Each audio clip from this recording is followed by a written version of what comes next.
So you want to use a dark color scheme on your iPhone or iPad. This is how to do it. Go to Settings. Scroll down and tap General. Tap Accessibility and then Display Accommodations. Then tap Invert Colors and activate Smart Invert.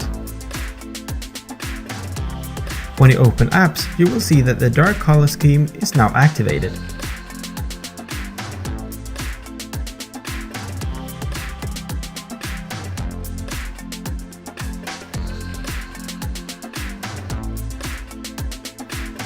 And that's it.